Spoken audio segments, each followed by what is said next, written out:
When I say brainwash, I don't mean in any negative sense. I'm talking about cleansing your mind of the limiting beliefs, the negative programming, and the self-defeating thoughts that have been holding you back. I'm talking about installing new, empowering beliefs that will propel you toward the life you desire and deserve. The power of your mind. Let me tell you something profound. Your life is a reflection of your thoughts. What you think about most of the time is what you become. That's not just some feel-good philosophy. It's a fundamental truth about how human beings operate. Most people go through life never realizing that they have complete control over their thoughts. They're like boats without rudders, drifting wherever the currents of circumstance take them. They react to life rather than creating it. But extraordinary people, successful people, they understand something different. They understand that the mind is like a fertile garden. Whatever you plant in it will grow. Plant weeds of doubt, fear, and limitation, and that's what you'll harvest. Plant seeds of possibility, opportunity, and success, and that's what will flourish. The difference in your life 5 years from now will be determined by two things: the books you read and the people you associate with. Why? Because these are the primary inputs that shape your thinking, and your thinking shapes everything else. The mind is your servant, not your master. Your mind is an incredible servant, but a terrible master. Most people have it backward. They let their minds control them instead of them controlling their minds. Think about it. How many times have you been kept awake at night by thoughts you couldn't shut off? How many opportunities have you missed because your mind convinced you that you weren't good enough, smart enough, or worthy enough? How many times has fear of failure stopped you from even trying? That's what happens when your mind is the master. But it doesn't have to be that way. You see, your mind is designed to solve problems, to find solutions, to create pathways to your goals. But you have to program it correctly. You have to give it the right instructions. When you ask yourself, why can't I succeed? Your mind will dutifully find all the reasons why you can't. But if you ask, how can I succeed? Your mind will work tirelessly to find the answers. The quality of your life is determined by the quality of the questions you ask yourself. The 4 levels of thinking. There are 4 levels of thinking that determine your results in life. Understanding these levels is crucial to taking control of your mind. Level 1 is what I call negative thinking. This is where most people lie. They focus on what's wrong, what they don't have, what could go wrong. They say things like, I can't afford it, that won't work for me, I'm not lucky. This kind of thinking leads to mediocre results at best and complete failure at worst. Level 2 is neutral thinking. This is slightly better than negative thinking, but it's still not going to create the success you desire. Neutral thinkers say things like, let's wait and see, maybe it will work out, I'm not sure if I can do it. They're not actively sabotaging themselves, but they're not programming their minds for success either. Level 3 is positive thinking. Now we're getting somewhere. Positive thinkers say things like, I can figure this out. There must be a way. I believe in myself. This level of thinking opens you up to possibilities and solutions.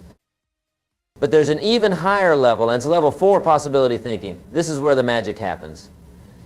Possibility thinkers ask, what if? They say things like, how can I make this happen? What would it look like if this succeeded beyond my wildest dreams? How can I turn this problem into an opportunity?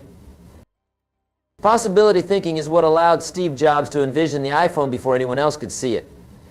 It's what enabled Elon Musk to believe he could land rockets back on Earth and reuse them. It's what lets ordinary people achieve extraordinary results. The good news is that you get to choose which level you operate from, and that choice will determine everything else in your life. The process of mental reprogramming. So how do you take control of your mind?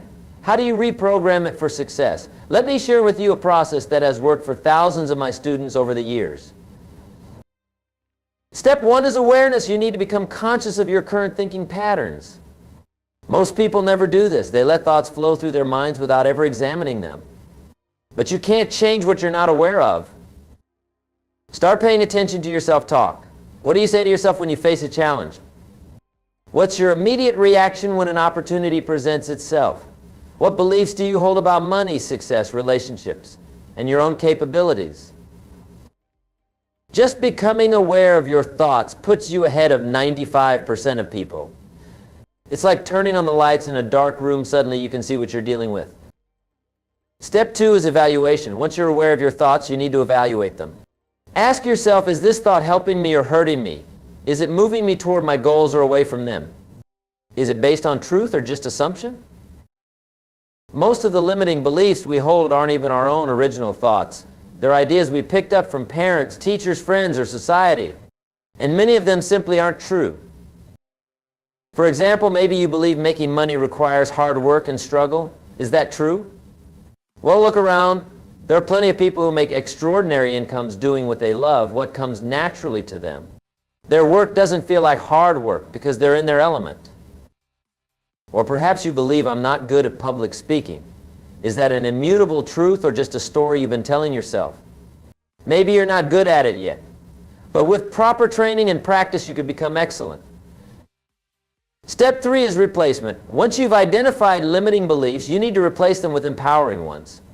This is where the real brainwashing comes in. For every negative thought, create a positive alternative. If you catch yourself thinking, this is too hard, replace it with, I'm figuring this out step by step. If you think I always mess things up, replace it with, I learn and improve with every attempt. But it's not enough to do this once or twice. Repetition is the mother of skill and also of belief. You need to repeat your new thoughts until they become your default programming. The power of affirmations. This is where affirmations come in. Now, I know some of you might be skeptical about affirmations. You might think they're just feel-good nonsense, but let me tell you, there's solid psychology behind them. Affirmations are simply statements that affirm what you want to be true. They're designed to replace negative thoughts with positive ones through repetition. The key is to make your affirmation specific, personal, present tense, and emotion-based. For example, instead of saying, I will be successful someday, say, I am confidently building my successful business day by day, and it feels amazing. When you repeat affirmations with emotion and conviction, they begin to sink into your subconscious mind. And your subconscious doesn't know the difference between what's real and what's vividly imagined. It simply accepts what you tell it repeatedly. I recommend writing down your affirmations and reading them aloud twice daily, once in the morning to set your mental tone for the day, and once in the evening to program your subconscious while you sleep. But here's the critical part that most people miss. Affirmations must be combined with action. If you affirm that you're building a successful business, you better be taking steps to make that happen. Otherwise, your mind will recognize the disconnect, and the affirmations will lose their power. The environment of your mind. You know, we're all affected by our environment more than we realize. If you live in a cluttered, chaotic space, it's hard to have a clear, focused mind. If you're surrounded by negative, complaining people, it's difficult to maintain a positive outlook. The same principle applies to your mental environment. What are you feeding your mind on a daily basis? What goes in must come out. If you start your day by watching the news, which is predominantly negative, you're programming your mind with problems, disasters, and fears. If you spend hours scrolling through social media, comparing your behind the scenes to everyone else's highlight reel, you're setting yourself up for discontent. Instead, be intentional about your mental diet. Start your day with inspiring content, a motivational book, an educational podcast, or uplifting music. Fill your mind with ideas and images that pull you toward your goals. And be equally intentional about what you keep out. You wouldn't eat food from the garbage, so why would you consume mental garbage? Limit exposure to negative news, toxic people, and time-wasting entertainment. Remember, what you focus on expands. If you focus on problems, you'll find more problems. If you focus on opportunities, you'll find more opportunities. It's not that one exists and the other doesn't. They both do. But you'll experience more of whatever you give your attention to. The power of visualization. Another powerful technique for controlling your mind is visualization. Olympic athletes use it. Top performers in every field use it, and you should too. Visualization is simply creating vivid mental images of what you want to achieve. When you visualize, you're essentially giving your subconscious mind a blueprint to work from. For example, if you're preparing for a presentation, spend time visualizing yourself delivering it with confidence and skill. See yourself standing tall, speaking clearly, the audience engaged and responsive. Feel the satisfaction of finishing to enthusiastic applause. This isn't daydreaming or wishful thinking, it's mental rehearsal, and it's incredibly effective. Studies have shown that visualization activates many of the same neural pathways as actually performing the activity. I recommend spending 10 to 15 minutes each day visualizing your goals as already achieved. Engage all your senses. What do you see? What do you hear? What do you feel? The more vivid and emotional your visualization, the more powerful it will be. And here's a pro tip. Visualize not just the end result, but also the process of getting there. See yourself taking the necessary steps, overcoming obstacles, learning and growing along the way. The habit of thought control. Now, all of these techniques, awareness, evaluation, replacement, affirmations, managing your mental environment, visualization, they're not one-time events. They're practices, habits that you need to develop and maintain. You see, controlling your mind isn't something you do once and then you're set for life. It's something you do continuously, just like physical exercise or eating well. The good news is that it gets easier with practice. When you first start monitoring your thoughts, it might seem overwhelming. You might be shocked at how many negative or limiting thoughts flow through your mind each day. But as you consistently practice replacing those thoughts, as you feed your mind positive, empowering content, as you visualize your success, it becomes more natural. Eventually, positive thinking becomes your default. It's like working out. The first time you go to the gym, those weights feel heavy, and you can barely do a few repetitions. But with consistent practice, you get stronger. What once seemed difficult becomes easy. The same is true with mental fitness. What starts as a conscious effort eventually becomes an unconscious habit. The compound effect of thought. Let me tell you something important about this process. It's subject to the compound effect. Small, consistent actions taken over time lead to massive results. When you first start controlling your thoughts, you might not see immediate changes in your external circumstances. This is where most people give up. They think this positive thinking stuff doesn't work. I've been doing it for a week and nothing's changed. But that's like planting a seed and then digging it up the next day because it hasn't grown into a tree yet. All success takes time. What you don't see in those early days is what's happening beneath the surface. Your new thought patterns are taking root. They're beginning to influence your emotions, which influence your actions, which will eventually change your results. Give the process time to work. Be patient with yourself. Celebrate small victories. Notice the subtle shifts in how you feel, how you respond to challenges, how you interact with others. And remember, you're not just changing your thoughts for a day or a week or a month. You're changing them for a lifetime. This is about creating a new you from the inside out. The role of goals in mind control. Now, let me talk about the importance of goals in this process. You see, your mind needs direction. It needs something to focus on, to move toward. Without clear goals, your thoughts will wander aimlessly, often defaulting to worries, regrets, or idle fantasies. But when you have specific written goals, your mind has a job to do. It will naturally begin to think about how to achieve those goals. I recommend setting goals in all major areas of your life: career, finances, relationships, health, personal development, and contribution. Write them down, be specific, and include deadlines. But here's the key: review those goals daily. Keep them in front of you. Make them part of your morning routine. This constant reminder programs your subconscious to be on the lookout for opportunities, ideas, and resources that can help you achieve those goals. And as you review your goals, visualize them as already accomplished. Feel the emotions of achievement. This combination of clear direction and emotional reinforcement is incredibly powerful for controlling your mind. The discipline of focus. One of the greatest challenges in controlling your mind is maintaining focus. We live in a world of unprecedented distraction. Between smartphones, social media, streaming services, and the 24/7 news cycle, there's always something competing for your attention. But here's the truth: what you focus on determines your reality, and you have the power to choose your focus.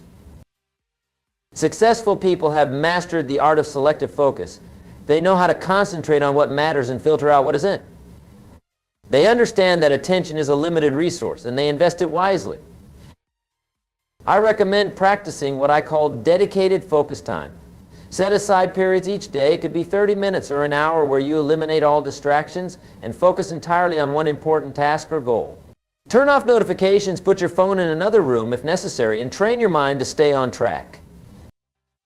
This isn't easy at first. Your mind will resist.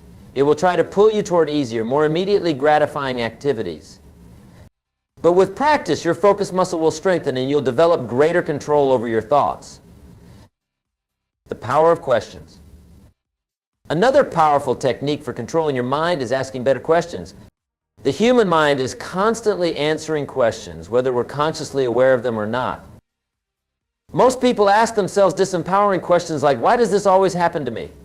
What's wrong with me? Why can't I ever get ahead? And their minds dutifully provide answers.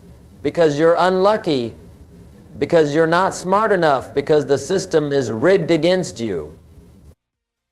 But what if you asked better questions? What if you asked, what can I learn from this situation? How can I use this challenge to grow stronger? What opportunities am I not seeing yet? These questions direct your mind toward solutions rather than problems, toward growth rather than victimhood, toward possibility rather than limitation. I suggest creating a list of empowering questions and reviewing them daily. When you face a challenge, pull out this list and let these questions guide your thinking. Over time, asking better questions will become automatic, and your mind will naturally move toward more empowering thought patterns. The inner circle of influence. Now, let's talk about something that has an enormous impact on your thinking. The people you surround yourself with. Jim Rohn, that's me, is famous for saying you are the average of the 5 people you spend the most time with. And it's true. The people around you shape your thinking, your beliefs, your standards, and ultimately your results. If you're surrounded by negative, complaining people who are going nowhere in life, it's incredibly difficult to maintain a positive, success-oriented mindset. Their thinking will inevitably influence yours. On the other hand, if you surround yourself with positive, ambitious, growing individuals, their thinking will elevate yours. Their standards will become your standards. Their success will inspire your success. Take a serious look at your inner circle. Are these people lifting you up or pulling you down? Do they support your goals or subtly undermine them? Do they challenge you to think bigger or encourage you to play it safe? You may need to make some difficult decisions about who you spend time with. This doesn't mean you have to cut people out of your life entirely, but you might need to limit your exposure to negative influences while seeking out more positive ones. Join mastermind groups, attend personal development seminars, find mentors who have achieved what you want to achieve. Your environment shapes your thinking, so create an environment that supports the mind you want to have. The power of decisions. Let's talk about decisions. Every day you make thousands of decisions, large and small. What to eat for breakfast, what route to take to work, what to say in that difficult conversation, whether to stick with your exercise routine or skip it just this once. Most people don't realize that these decisions aren't just about the immediate choice at hand. They're about who you're becoming. Every decision is a vote for the person you want to be. When you decide to wake up early and meditate instead of hitting the snooze button, you're not just making a decision about that morning. You're reinforcing a self-image as someone who is disciplined and values personal growth. When you choose to have the difficult conversation instead of avoiding it, you're not just addressing that specific issue. You're strengthening your identity as someone who faces challenges directly. Successful people make decisions based on their values and long-term goals, not their momentary feelings or circumstances. They understand that true freedom comes not from avoiding difficult choices, but from making them decisively and living with the results. I encourage you to become more conscious of your daily decisions. Ask yourself, is this choice aligned with the person I want to become? Is it moving me toward my goals or away from them? Let your values and vision guide your decisions, not your fears or temporary discomfort. The art of self-talk. We've touched on this already, but let's delve deeper into the art of self-talk. The ongoing conversation you have with yourself is perhaps the most important factor in controlling your mind. Most people have extremely negative self-talk. They're constantly criticizing themselves, doubting themselves, talking themselves out of opportunities before they even try. They would never speak to a friend the way they speak to themselves. If you want to change your life, start by changing your self-talk. Become your own best coach, not your worst critic. When you make a mistake, don't berate yourself. Instead, say something like, "That didn't work out as planned. What can I learn from this? How can I better next time?" When facing a challenge, don't tell yourself, "This is too hard. I can't do it." Instead, say, "This is difficult, but I'm capable of figuring it out. I've overcome challenges before, and I can do it again." Pay attention to the words you use, both in your thoughts and in your speech. Words like always, never, impossible, and can are disempowering. Replace them with words like sometimes, learning, challenging, and figuring it out. And remember, your self-talk isn't just about avoiding negativity. It's about actively encouraging yourself, acknowledging your progress, celebrating your wins, and reminding yourself of your strengths and capabilities. The practice of gratitude. One of the most powerful ways to control your mind is through the practice of gratitude. Gratitude is like a reset button for your thinking. It's impossible to feel grateful and negative at the same time. When you're focused on what's wrong, what's missing, or what could go wrong, your mind spirals into worry, fear, and limitation. But when you focus on what's good, what you have, and what's working, your mind opens up to possibility, opportunity, and abundance. Start each day by writing down 3 things you're grateful for. They can be big things like your health or your family, or small things like the cup of coffee you're enjoying or the beautiful sunrise. The key is to feel the gratitude, not just intellectually acknowledge it. Throughout the day, look for things to appreciate. When someone does something kind for you, take a moment to really feel the gratitude. When something goes well, pause and acknowledge it. When you face a challenge, find the hidden gift or lesson within it. This isn't about denying reality or pretending that everything is perfect. It's about choosing where to place your focus. And when you focus on gratitude, you train your mind to see the good, the possible, and the abundant in all situations. The power of purpose. Let's talk about purpose. A mind without purpose will wander aimlessly, often toward negative territories. But a mind directed by a clear and compelling purpose has incredible power.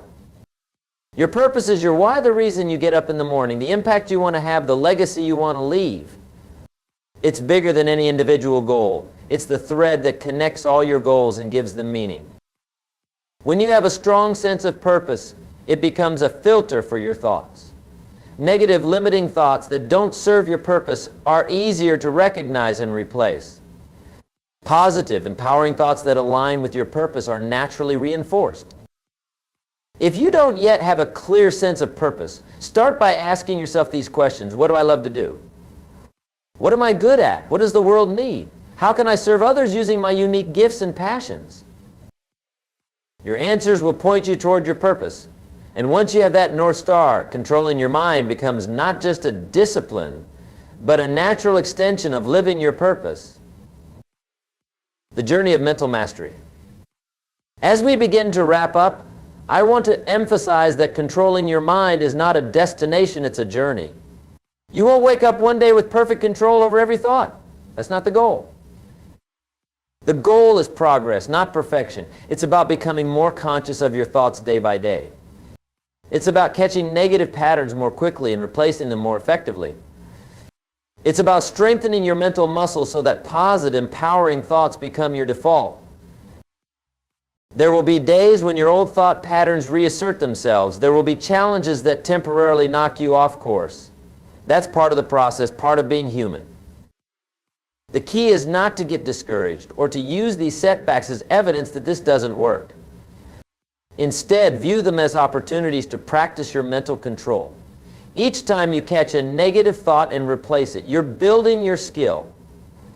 Each time you choose your focus deliberately, you're strengthening your mental muscles. The transformation of identity. Let me share one more crucial aspect of controlling your mind, the transformation of your identity. All lasting change happens at the level of identity, how you see yourself, who you believe you are. You can change your behaviors temporarily through willpower and discipline. But for those changes to stick, they must become part of your identity. You must move from I'm trying to think more positively to I am a positive thinker. From I'm working on being more confident to I am a confident person. This shift happens gradually through consistent thought patterns and actions that reinforce your new self-image. Every time you successfully control your thoughts, every time you take action despite fear, every time you persist despite challenges, you're building evidence for your new identity. Affirm this new identity daily. Say to yourself, I am someone who controls their thoughts rather than being controlled by them. I am someone who focuses on solutions, not problems. I am someone who sees opportunity in every difficulty. And then act in alignment with that identity. Make decisions as that person would make them. Speak as that person would speak. React to challenges as that person would react. Over time, this new identity becomes natural. You no longer have to try to control your thoughts. It becomes who you are. The ultimate reward. The ultimate reward of controlling your mind is not just success as the world defines it, although that will likely come as a byproduct. The ultimate reward is freedom. Freedom from the tyranny of negative thinking. Freedom from the limitations of fear and doubt. Freedom from the prison of your past programming. When you control your mind, you control your life. You become the author of your story rather than a character reacting to circumstances. You create your reality rather than merely experiencing it. And in that freedom, you discover just how capable, powerful, and extraordinary you truly are. You discover that the only limits in your life are the ones you accept in your thinking. And once you remove those limits, your life expands in ways you might never have imagined. Your call to action. So what now? You've heard the principles, the techniques, the strategies for controlling your mind. But information without action is useless. Knowledge not applied becomes merely trivia. I challenge you to commit to this process of mental transformation. Start today, not tomorrow. Not when you feel ready, not when circumstances are perfect. Today. Begin with awareness. Pay attention to your thoughts for the next 24 hours. Notice the patterns, the recurring themes, the areas where negativity tends to creep in. Create a morning routine that sets your mental tone for the day. Include affirmations, visualization, goal review, and gratitude. It doesn't have to be long. Even 15 to 20 minutes can make a profound difference. Choose one area of your thinking to focus on transforming first. Maybe it's your thoughts about money, or your belief in your capabilities, or your expectations about relationships. Start there, then expand to other areas. Find an accountability partner, someone who shares your commitment to personal growth and will support you in this journey of mental mastery. And finally, track your progress. Keep a journal of your thoughts, your breakthroughs, your setbacks, and your growth. This record will not only keep you accountable, but will also provide evidence of your transformation over time. The ultimate investment. Remember, the greatest investment you'll ever make is not in stocks, real estate, or business ventures. It's the investment you make in your mind. Because your mind controls everything else, your emotions, your actions, your results, and ultimately, your destiny. When you learn to control your mind, when you master the art of directing your thoughts rather than being directed by them, you gain the ultimate competitive advantage in life. You gain the ability to create your own reality rather than merely accepting the one handed to you. So, my friends, begin this journey of mental mastery. Commit to it fully. Give it the time and attention it deserves. And watch as your life transforms from the inside out. You have within you right now everything you need to become the person you dream of being. The power is in your mind. Learn to control it, and you control your destiny. Thank you.